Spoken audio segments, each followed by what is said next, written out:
Welcome back, everyone, to our quick overview study guide of the book of Luke. We're in chapter 6. And here we have, here in chapter 6, we have, when Jesus is walking through the grain fields. And they're saying, you can't work on a Sabbath, right?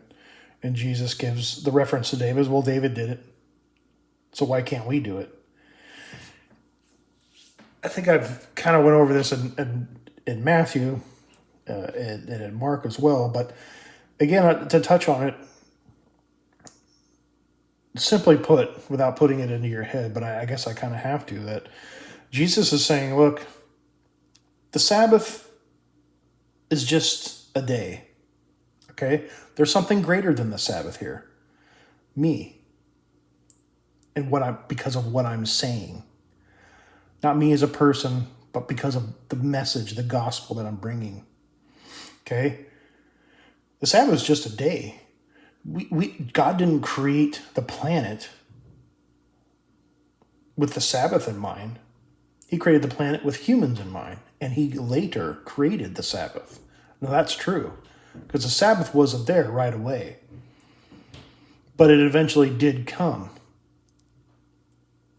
But a long time after he created the world, after he created Adam. And what Jesus is saying is, look, Sabbath was made for the man, not man for the Sabbath. Therefore, man, humans, are Lord of the Sabbath. Okay, they're Lord over it. A lot of people get that confused with Jesus saying he's Lord of the Sabbath. And that's true because he's a man. But really what he's getting at here is saying, look, the Sabbath is just a day, okay? That's the old wine, okay? We're the new wine. The old wine skins, not compatible anymore. Remember that from chapter 5, okay, of Luke? The Son of Man, humans, is Lord of the Sabbath. But that's not something we have to deal with anymore because that's gone away. Into the synagogue again, the scribes and the Pharisees were watching him closely. I ask you, is it lawful to do good or do harm on the Sabbath? Because the Jews were more concerned about keeping the Sabbath. Again, Sabbath is so important, but is it more important than someone who's suffering? That's what's important. What's more important? Loving your neighbor or keeping the Sabbath? Or washing your hands? Or fasting, like from chapter 5? How come you don't fast? All this stuff is stupid, okay? A lot of this stuff is things that you made up. That's what Jesus is saying. It's not important. It's not more important than your brother suffering. And their faith can heal them. And I'm going to heal them. Stretch out your hand. And he did so. A lot of these times, they don't even say the person had great faith. But he said, come here, I want to show you something. Don't tell anyone, but I want to tell everyone. It does this back and forth. Don't tell anyone, but I'm going to do it right in front of everyone. In front of the whole synagogue. Okay? Just keep that in mind. Don't tell anyone. I want to tell everyone. It's I can't even begin how to explain it. It's just the way it is. We talk about the 12.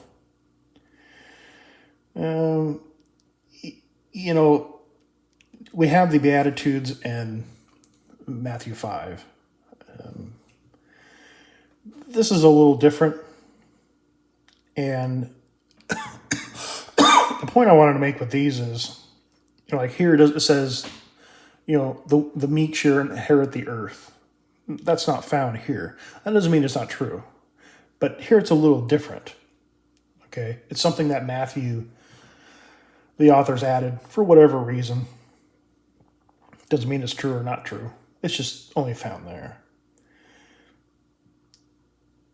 It is accurate, though, because the disciples are the true owners, the inherited owners of God's kingdom.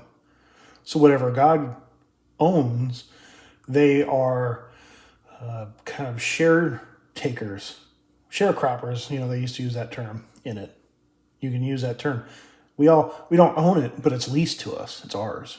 We maintain it. It's ours. So if you're a disciple of Christ, you have inherited the earth when you become a disciple.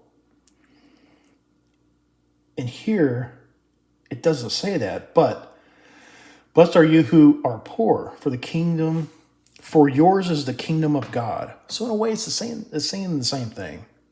Okay, you see how you can kind of switch it back and forth. So that's it right there. That's the meek shall inherit the earth. Yours is the kingdom of God. Blessed are you who hunger now, for yours shall be satisfied. Now, a lot of these, I think, are switching back and forth because there's two Jerusalems. There's one on earth, which is the kingdom of God, and then there's a heavenly. That's the one you go to when you die. So they're mixing that in because you hunger now, but you shall be satisfied. You weep now, but you will laugh. Blessed are you. And this is very important. I want you to pay attention to this. This applies to everyone on this planet. Okay? You could be a Muslim. You could be a Christian. Doesn't matter who you are. When you take up your cross, as they say, and everyone thinks they do it, but when you take up your cross, okay, people hate you, especially your own people. You go to your church and you're like, wow, I've been reading the Bible and watching these videos, and I'm so educated now. You're gonna go to your church, and they're gonna hate your guts for it. Do you understand? Your own people will hate you more than anyone else. Blessed are you when men hate you and orchestrize you and insult you and scorn your name as evil for the sake of the Son of Man. I can guarantee you right now, this Bible does not fit in with your religion. That's why they have to change it. That's why we have so many different versions, because they have to twist things to their point of view. When you actually read this thing and you begin to understand what's going on, like I'm trying to show you, they'll hate you for it. Why? Because it's the truth. And you're shedding light on the truth, and they hate it. Nice old Pastor Bob, the greatest guy you've known your whole life. They'll hate your guts. They'll conspire against you, just like they did Jesus. Be prepared. And don't be shocked, because I was. Shocked at my own kind, the Christians. I didn't really get involved in Christianity. It's no big deal to me. I didn't go to church that much, and I didn't go when I was a kid.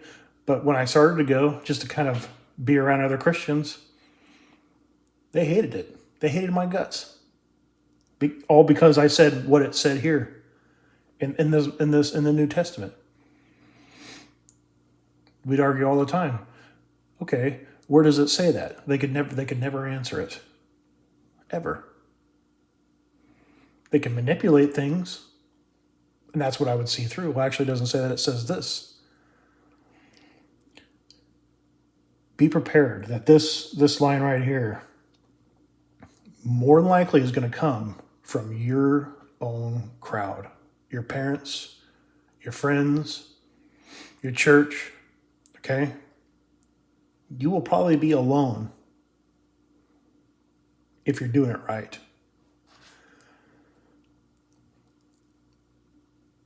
Be glad in that day and leap for joy, for behold, your reward is great in heaven. Now again, heaven.